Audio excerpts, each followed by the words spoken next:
बिस्मिल्लाह अल्हम्दुलिल्लाह वहदा वस्सलातु वस्सलामु अला मन ला नबिय्य बअदा व अशहदु अन ला इलाहा इल्लल्लाह वहदहु ला शरीका लहू व अशहदु अन्न मुहम्मदन अब्दुहु व रसूलुहु। हमारे भाई चैनल की ऑडियंस हैं हमारे, माशाल्लाह उन्होंने 2 दिन हो गए सवाल भेजा हुआ। अच्छा, एक बात मैं आपको बता दूं, मुझे चैनल पे जो सवालात रिसीव होते हैं उसके मैं ज़्यादातर के जवाबात तहरीरी ही दे देता हूँ, या टीम मेंबर्स में से कोई रेलेवेंट वीडियोस बता देता है कि भाई इसका जवाब पहले से दिया जा चुका है। और प्लीज़ प्लीज़, अगर हमें 3 4 दिन 5 दिन गुजर गए किसी ने जवाब नहीं दिया, मेरी तरफ से ज़्यादातर तो मैं खुद देता हूँ जवाब, तो आप रिमाइंडर के तौर पे क्वेश्चन दोबारा कॉपी पेस्ट कर दें किसी लेटेस्ट वीडियो के नीचे, ताकि हमें वो मिल जाए। बाज़ दफ़ा क्या होता है, वो उसे इंग्लिश में कहते हैं इट गेट्स बेरीड डाउन, नीचे का नीचे ही चला जाता है, फिर याद भी नहीं रहता, खो जाता है सवाल। आपका सवाल अभी सामने ही है, बिल्कुल पहले सफ़े पर ही है, फ़ोन के पहले पेज पर है, तो फिर सोचें कंप्यूटर पे तो और भी ऊपर होगा। तो वो इबरार भाई पूछते हैं, अस्सलाम वालेकुम रहमतुल्लाहि व बरकातहू, नौमान भाई, हाथ पर या नाखून पर एल्फी गूंद लगी हो और उतर ना रही हो तो क्या वुजू और गुस्ल हो जाएगा? इसके साथ साथ आप नेल पॉलिश भी डाल लीजिए।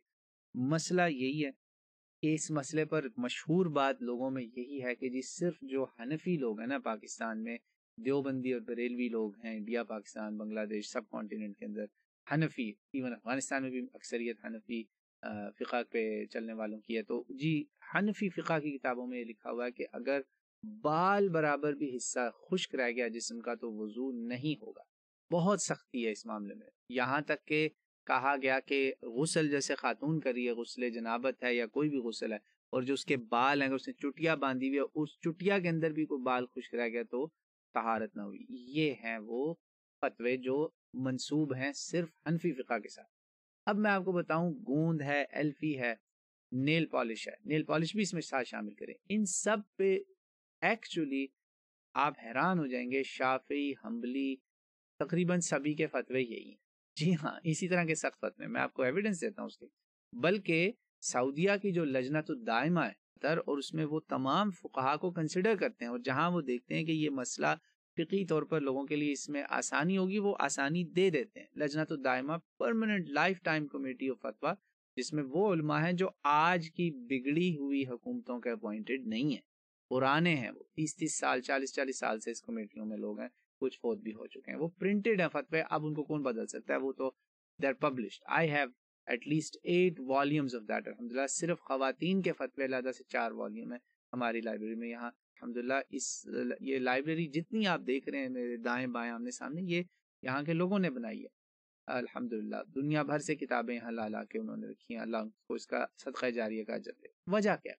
ये जो फतवे हैं इनके मैं से मिसाल देता हूँ, इमाम शाफी की है, उसके अंदर भी यही मसला है। शाफी सिर्फ हनफी नहीं, तो जो लोग हनफी बैशिंग करते हैं ना, उनके लिए ये मैं बता रहा हूँ। उसकी 44 सफ़ा है पहली जिल्द का अल मजमू जो है, उसके अंदर भी यही बात है। इमाम नववी का कौल बताएं आप जरा, इमाम नववी का भी यही कौल है। अल मजमू अल फतावा जो है उसकी पहली जिल्द 529 सफ़ा, वहाँ पर भी यही बात।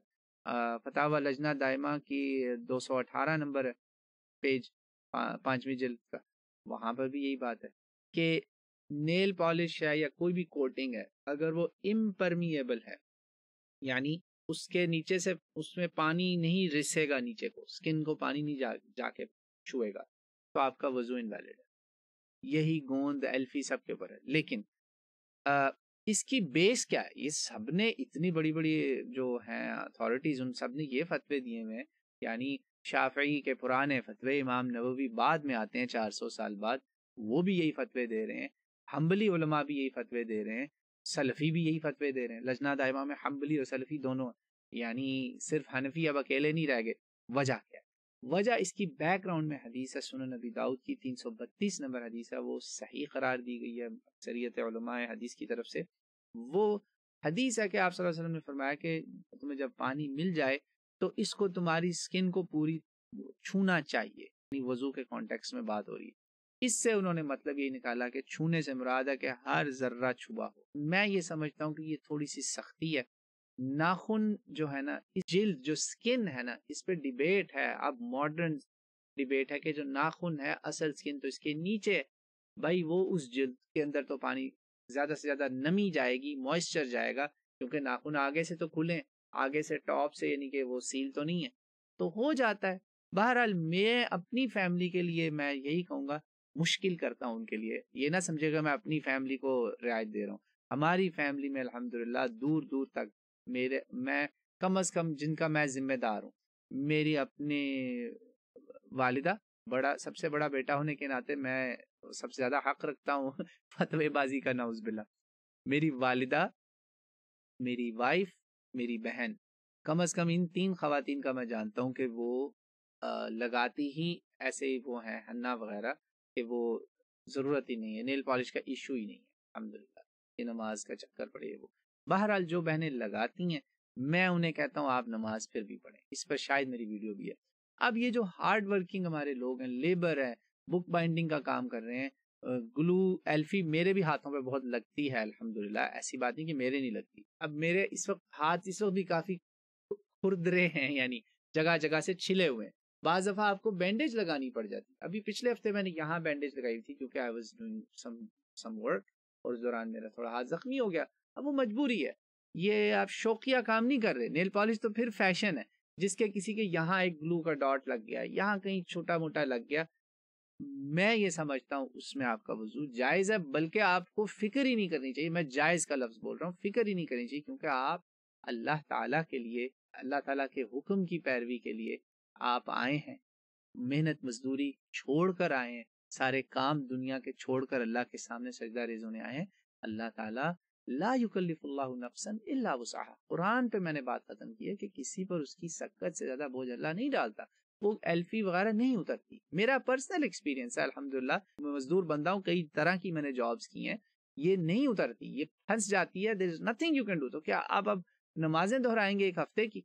सम टाइम 2-2 3-3 दिन वो सख्त एल्फी या ग्लू वो जो होता है नहीं उतरता। आप बच्चों की किताबें ही कर रहे हैं, हमारे बच्चों के कोई प्रोजेक्ट्स उसमें काम कर रहे हैं, माओ के चिपक गया, वो उतार लें, वेल एंड गुड। थोड़ा बहुत चिपका रह गया, ऐसा तो नहीं ना कि आपका पूरा हाथ ही कवर्ड है, 2 उंगलियां कवर्ड है, या पूरी एक उंगली गायब है।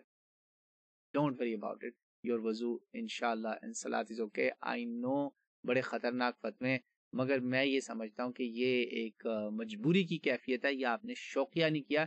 नेल पॉलिश से ज्यादा सेफ साइड पर हैं हमारे हार्ड वर्किंग लोग, बहने भाई, दो जो भी हैं, माए बहने भाई, जिस जिसके हाथों पे गम, वो गम कह रहा हूँ, ग्लू, एल्फी, गोंद, ये चीजें चिपक गई, पेंट का इवन कुछ जर्रात चिपक गए। पेंट के तो अब थिनर्स मिलते हैं, आप उसको धो लें, अच्छी तरह साफ कर लें, फिर भी जर्रात होते हैं, थोड़ा बहुत जर्रात, यूं यूं यूं स्पॉटिंग्स कहते हैं, वो रह गई, कोई बात नहीं, आप नमाज पढ़ें, अल्लाह पे छोड़ दें, या आपकी पहुंच से बाहर है, आपने अपनी कोशिश कर ली, do your best, leave the rest on Allah सुब्हानहू व तआला। Again, do your best and leave the rest on Allah सुब्हानहू व तआला। इस पे टेंशन नहीं लेनी यहूदियों की तरह, वो तो कहते हैं कि एक हफ्ता ही फिर नमाज नहीं होनी, वो बहुत सख्ती है। बाइबल का किसी दिन हम कंपैरेटिव आपके सामने मैं रखूंगा मुकदमा, आप हैरान हो जाएंगे कि ये दीन कितना आसान है। अल्लाह के नबी ने जैसे कहा था, ऊती तो बिल हनीफियत समीहा, आसान शरीयत है, तो ये इसलिए आप परेशान ना हो।